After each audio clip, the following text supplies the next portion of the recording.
Hello, my name's Duncan and welcome to Back Away from the Donkey and Bath Books. And this is week 4, I think it is, of my bookshelf tour that I started a wee while back. I think it's 4, or is it 3? Hey, the correct number will be in the title, so you'll find out then if you read the title. I was inspired by Gavin over at Genre Books, which is a really good one. So I'm just basically sort of organising my shelves and going through it week by week. So it'll just be going on through the year. So this shelf was... Actually, it's one of the ones right at the top there. And it's a bit of an eclectic mix of books. And there will be cuts in this video as I go to, because I've got piles of them over there, because there's quite a lot of books on this one single shelf. I think there's more than there was last time. So this could take a while. So anyway, let's start this dust on these, because I'll just grab them off the shelves. So the first one is one of my favourite books of all time, Jonathan Lethem, Fortress of Solitude, which is a wonderful book. Lethem's prose is gorgeous, and it's about two boys who grew up in Brooklyn in the 70s, and it's about comics and it's about superpowers. I don't want to tell you too much about it, but it's Jonathan Lethem's prose. I said it's gorgeous.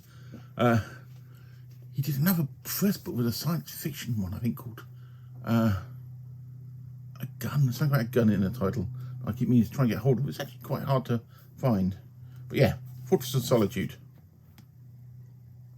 And that's great, and I need to reread that. I've not read it for a few years, and I love that book. And then this one, more dust. Bradbury, one of his fantasy books, From the Dust Returned. This was inspired, well, not inspired, because he not co-wrote, he collaborated with the guy that did the Addams Family, and it's all sort of, yeah, it's very Addams Family-ish. There's a huge story behind it. Oh, I can't remember anyway. Anyway, go for quick ones now. Ken Follett, Pillars of the Earth. Nice edition. I've not read it. I keep meaning to, but it's one of these big, ludicrously big ones. It's 1,080 pages, and one day I will. Those of you who are around for my, I think shelf 1, was it? Week 1 or week 2? Noticed I had a copy of Bill Bryson's A Short History of Everything. Well, I have another copy that my friend sent me. So I have 2 copies of this book. The other one over there is more battered, even though it's not been read. So, yeah, another copy of that. And then, next one. It's a bit of a weird one. I picked this up from a charity shop locally. And it's an Oxford Book of English Verse. And it's a lovely old book. And what is interesting, there's a name in there. I don't know what the name is. There's a price which is 12 something, but in the middle of this I found interesting. It's great. It's got lots of stuff from Mill, all the obvious ones, but in there they have this. I can see it. It's all in Latin. If I remember my schoolboy Latin, Destes. Yeah, I'm.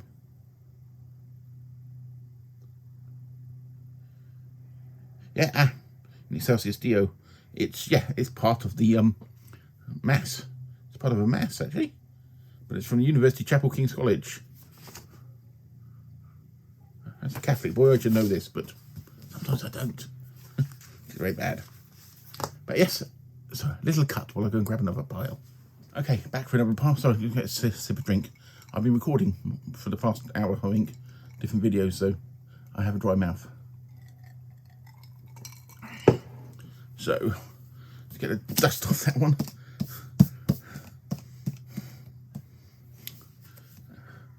Book about Alan Turing, which I've not read actually. And more dust. Daphne du Maurier, Rebecca, which I read many, many years ago. Picked up this copy locally, and I'll probably reread it again at some point. Another big book that I need to get around to reading. It's Wolf Hall. Everybody tells me how good it is, but not done it yet. How many pages is Wolf Hall? Oh, it's only 600 and odd pages. So does that count as a big chunk of a book? I do not know. Steve Donaldson, The Gap into Power, A Dark and Hungry God Arises. Great. Stephen Donaldson, Guild and Fire. And this is a short bit that was from one of the Chronicles of Tom's Covenant, which was an extra short story. God, the dust on the top of that. I need to be dusting more. I can't remember who's the artist of these, but yeah, it was from the Illa Fire, which is the second one in the first Chronicle, and it was a bit in there. It's not got, I said, there's huge amounts of white paper around it, so actually text wise there's not huge amounts of text. Another Stephen Donaldson Gap book. And finally from this pile, we have Silverberg, The Alien Years. Okay. And have another cut while I can grab another pile. Okay, I'm back again in this pile. These are like two of these like series they did, sort of pre-Masterworks when people were doing series. And the first one is the Corgi SF Collector's Edition, which I've got 2, 3, 4, 5. Which I've got 6. There's another book flying around. Actually, Sean Stanford sent me, which is a non-fiction one. But these are the ones I've got in from this pile. And where else but the 1970s would you get purple covers, or purple or blue covers, with this font? And this font is from it's a Victorian font. I'm trying to remember, Factos is what it's called, because I have a copy of it somewhere. And said, yeah, called the SF Collector's Edition. I think there was 10 or 12 books. I was actually going to do a video. I was actually going to do a list of these books and put them on my blog of all the ones that were in the SF Collector's Editions. So I have in these is the A for Andromeda and Andromeda Breakthrough, which I recently read along with Gavin from Genre Books. And actually, if you look at my editions, the covers sort of relate to each other and match. And then I've got Brian Aldiss, Intangibles and Other Stories.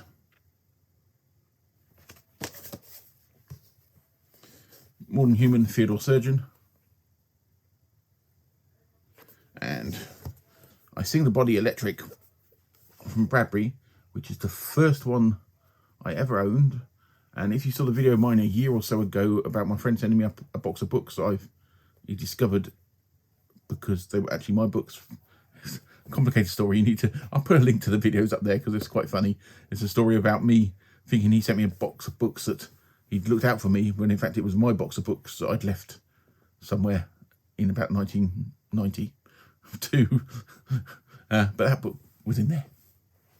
And the next one was the SF Master series, which was from Nell, New English Library.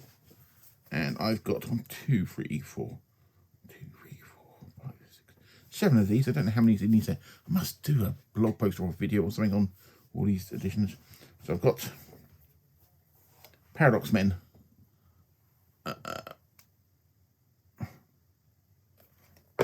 Bring the Jubilee by Ward Moore.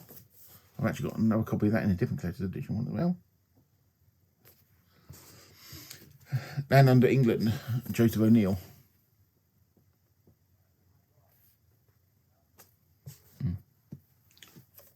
No Man Friday by Rex Gordon.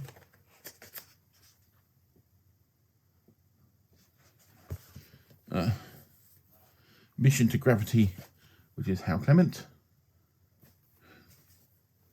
Borderline by Vaucours. And Lieutenant Gulliver Jones, His Vacation, which is meant to be very similar to, I've not actually read this one, similar to Burroughs' Mars books, but we got no evidence that Burroughs read this. But it's under quite a couple of places. It's called Gulliver of Mars, or it's called Gulliver. But this title, I think, was the original one, Lieutenant Gulliver Jones, His Vacation. That's Edwin Lester Arnold, anyway. So that's all those collection ones. So I will be off and I will grab the last lot. Okay, back. Some Terry Brooks. I don't know whether you saw recently, Terry Brooks has basically retired from writing. He must be nearly 80 now. So he's decided to retire while he's ahead, and he's still got some books coming out this year. but he's got another writer who I can't remember her name, who's sort of handing over the sort of baton for the Shannara books, and he's like going to contribute and give ideas and write stuff. I think he doesn't want to obviously die and leave stuff in limbo because people love his stories.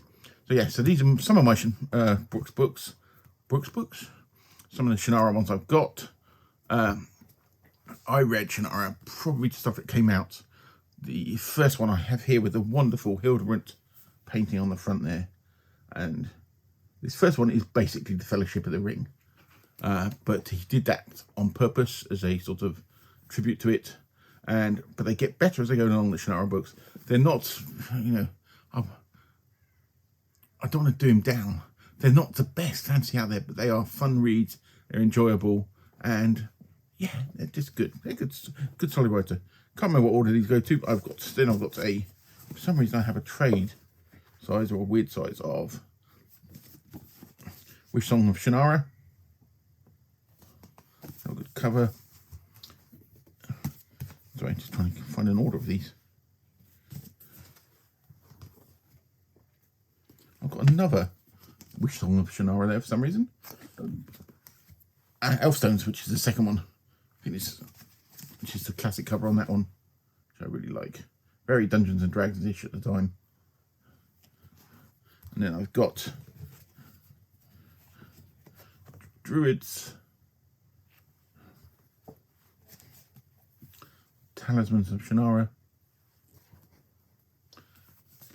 Elf Queen of Shannara, and the last one is the Scions of Shannara.